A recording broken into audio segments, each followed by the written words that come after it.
রাজস্থান রয়্যালসে কেন তোলপাড়? সঞ্জু স্যামসনের ভবিষ্যৎ কি? নমস্কার বন্ধুরা, টিএসপিএন বাংলায় আপনাদের স্বাগত।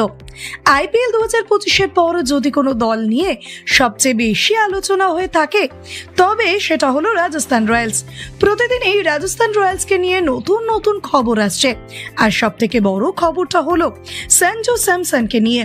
এই খবরটা সবাইকে হতবাক করে দিয়েছে এবং রাজস্থানের ভক্তরা এটা জানার জন্য অধীর আগ্রহে অপেক্ষা করছেন যে সঞ্জু স্যামসনের আসল শত্রুকে।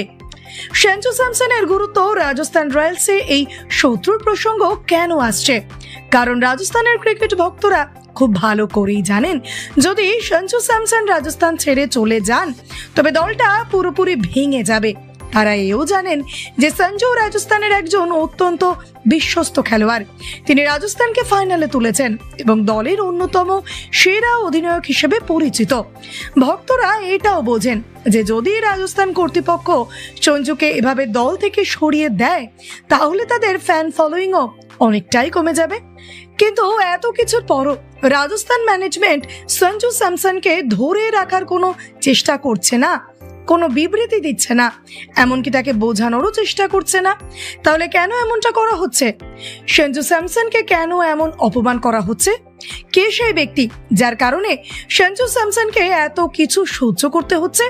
কে সেই ব্যক্তি যার কারণে রাজস্থান দল এখন ভাঙনের মুখে? আমি সঞ্জু স্যামসনের শত্রু বলবো না, বরং বলবো রাজস্থানের সেই শত্রুকে যার কারণে দলটা এখন ধ্বংসের দ্বার প্রান্তে। কারণ এটা শুধু একজন খেলোয়াড়ের ব্যাপার নয়। খবর আছে সঞ্জু যদি চলে যান তাহলে তিনি নিজের সঙ্গে আরো 2-3 জন খেলোয়াড়কে সঙ্গে করে নিয়ে যাবেন। যেদিন সঞ্জু স্যামসন রাজস্থান ছাড়বেন সেদিন রাজস্থান দলে রীতিমতো তোলপাড় শুরু হয়ে যাবে এবং আরো 2-3 জন খেলোয়াড়ের ভাগ্য অনিশ্চিত হয়ে পড়বে। শেন ওয়ার্নের পর সঞ্জু স্যামসন, যদি সঞ্জু স্যামসনের বিষয়টা বোঝার চেষ্টা করেন তাহলে দেখবেন তিনি গত 7 থেকে 8 বছর ধরে রাজস্থানের হয়ে খেলে যাচ্ছেন। শেন ওয়ার্নের পর যদি কোনো খেলোয়াড় রাজস্থানকে ফাইনালে তুলে থাকেন তবে তিনি হলেন সেটা সঞ্জু স্যামসন। 2008 সালে শেন ওয়ার্ন রাজস্থানকে শিরোপা জিতিয়েছিল।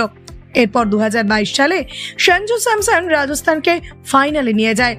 এত দীর্ঘ বিরতির পর এতজন অধিনায়ক এসেও যা পারেনি, সঞ্জু সেটাই করে দেখিয়েছে।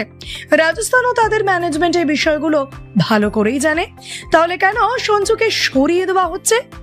চেন্নাই সুপার কিংস এর প্রস্তাব ও সঞ্জুর আনুগত্য। আরেকটি বিষয় হলো সঞ্জু স্যামসনকে আজ থেকে নয়, গত 3-4 বছর ধরে চেন্নাই সুপার কিংস অফার দিয়ে আসছে।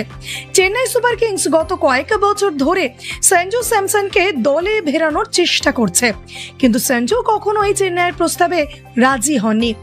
একজন বিশ্বস্ত খেলোয়াড়, বিশ্বস্ত মানুষ এবং বিশ্বস্ত অধিনায়ক হিসেবে তিনি সবসময়ই চেন্নাই সুপার কিংসের প্রস্তাব প্রত্যাখ্যান করেছেন।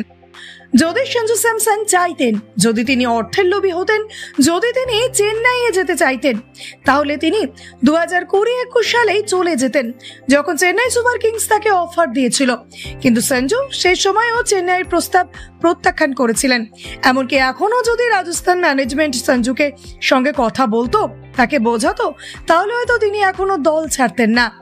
রাহুল দ্রাবিড় এবং সঞ্জু স্যামসনের সম্পর্ক এমনটা কেন হচ্ছে? এর কারণটা বোঝার চেষ্টা করুন। আপনারা হয়তো জানেন, যখন রাহুল দ্রাবিড় টিম ইন্ডিয়ার কোচ ছিলেন তখন সবচেয়ে বড় প্রশ্ন উঠত যে সঞ্জুকে কেন প্লেইং একাদশের সুযোগ দেওয়া হয় না।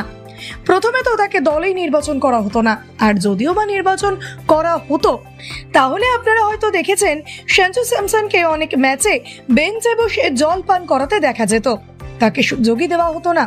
পরিস্থিতি এমন হয়েছিল যে সঞ্জু স্যামসনের ভক্তরা স্টেডিয়ামের বাইরে দাঁড়িয়ে তার জন্য ন্যায় বিচারের লড়াই করতে শুরু করেছিলেন। সেটা ছিল রাহুল দ্রাবিড়ের সময়, যখন টুইটারে #সঞ্জু স্যামসন ট্রেন্ড করত।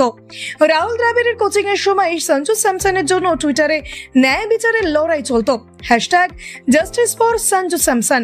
ট্রেন্ড চলতো। সেই সময় রাহুল দ্রাবিড় টিম ইন্ডিয়ার কোচ ছিলেন, এটা আপনারা জানেন। এবং সেই সময় সঞ্জুকে দলে নির্বাচন করা হলেও প্লেইং একাদশে সুযোগই দেওয়া হতো না। যখন সঞ্জুর ক্যারিয়ার শেষ করার চেষ্টা হচ্ছিল তখন তার বাবা স্পষ্টতই মিডিয়ার সামনে এসে বলেছিলেন যে আমার ছেলেকে রাহুল দ্রাবিড় সুযোগ দেননি। যদি কোনো খেলোয়াড়ের বাবা প্রকাশ্যে এসে এই কথা বলেন যে আমার ছেলের ক্যারিয়ার নষ্ট করে দেওয়া হয়েছে, তবে প্রতিক্রিয়া তো দেখা যাবেই। রাজস্থান রয়্যালসে রাহুল দ্রাবিড়ের আগমন। এখন রাহুল দ্রাবিড় রাজস্থান রয়্যালসে এসেছেন, আর এক খাপে দুটো তরবারি থাকতে পারে না, এটা তো জানেনি, কারণ তার সম্পর্কটা ছিল বিপরীতমুখী। সঞ্জু স্যামসন হয়তো সেই সময় অপমানিত বোধ করেছিলেন, কিন্তু তিনি কখনোই নিজের মুখে কিচ্ছু বলেননি।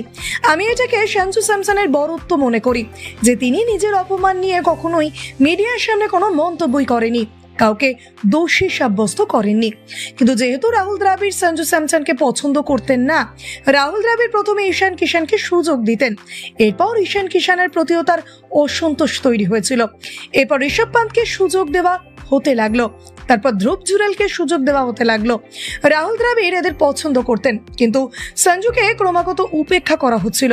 এরপর যখন গৌতম গম্ভীর টিম ইন্ডিয়ার কোচ হলেন, তিনি স্পষ্টভাবে এবং প্রকাশ্যে বলেছিলেন যে সঞ্জু স্যামসন একজন বড় মাপের প্রতিভাবান খেলোয়াড় এবং তিনি তাকে সুযোগ দেবেন। গৌতম গম্ভীরের টিম ইন্ডিয়ায় আসার পর সঞ্জু স্যামসনকে সুযোগ দেওয়া হয়েছিল এবং এরপর সঞ্জু স্যামসন টি-20-তে 3টি সেঞ্চুরি করে নিজের ক্ষমতাও প্রমাণ করেছিলেন, যা পুরো বিশ্ব দেখেছিল। বর্তমান সংঘাতের কারণ, রাজস্থানে যে সংঘাত চলছে, যে ঝড় উঠেছে, সেই সংঘাতের মূলে এখন রাহুল দ্রাবিড়কে দায়ী করা হচ্ছে। বলা হচ্ছে যে রাহুল দ্রাবিড়ের সঙ্গে সঞ্জু স্যামসনের চিন্তা ভাবনার মিল হচ্ছে না। রাহুল দ্রাবিড় সঞ্জু স্যামসনের পরামর্শ নিচ্ছে না, তার পরামর্শকে গুরুত্বই দেওয়া হচ্ছে না। কারণ খবর আছে যে যখন 2025-এর IPL চলছিল এবং সঞ্জু স্যামসন চোটের কারণে বাইরে ছিলেন, তখন সঞ্জু স্যামসন রাজস্থানকে পরামর্শ দিয়েছিলেন। সঞ্জু স্যামসন বলেছিলেন যে যশস্বী জয়সওয়ালকে অধিনায়ক করা উচিত, এটা একটা ভালো সিদ্ধান্ত হবে। কিন্তু রাহুল দ্রাবিড় সঞ্জুর পরামর্শ না মেনে রিয়ান পরাগকে অধিনায়ক করে দেন। আর রিয়ান পরাগের অধিনায়কত্বের অবস্থা কেমন হয়েছিল সেটা তো সবাই দেখেছে। তার অধিনায়কত্বে রাজস্থান মাত্র একটি ম্যাচ জিততে পেরেছিল এবং হারের কারণে রাজস্থানকে টুর্নামেন্ট থেকে ছিটকে যেতে হয়েছিল। তাহলে রাজস্থানে যে ঝড় উঠেছে, সঞ্জু স্যামসনের মতো একজন বিশ্বস্ত অধিনায়ক যদি দল ছেড়ে চলে যান, তবে তার পেছনে সবচেয়ে বড় ভিলেন হিসেবে রাহুল দ্রাবিড়কেই দেখা হচ্ছে। কারণ কুমার সাঙ্গাকারার সময় রাজস্থান অনেক উন্নতি করেছিল। সাঙ্গাকারা অনেক খেলোয়াড় তৈরি করেছেন, যেমন যশস্বী জয়সওয়াল, ধ্রুব জুরেল এবং রিয়ান পরাগের মতো খেলোয়াড়রা সাঙ্গাকারার সময় এই বড় খেলোয়াড় হয়ে উঠেছেন। তাই সাঙ্গাকারার সময় এবং রাহুল দ্রাবিড়ের সময়ের মধ্যে আকাশ পাতাল পার্থক্য দেখা যাচ্ছে। আপনার কি মনে হয়? আপনার মতে রাজস্থানে সঞ্জু স্যামসনের শত্রুকে? আপনার কি মনে হয় রাহুল দ্রাবিড়ের আসার পরেই এই পুরো ঝড় উঠেছে? আপনার মতামত অবশ্যই কমেন্ট করে জানান। আর ভিডিওটি ভালো লেগে থাকলে লাইক ও শেয়ার করুন আর চ্যানেলটি সাবস্ক্রাইব করবেন।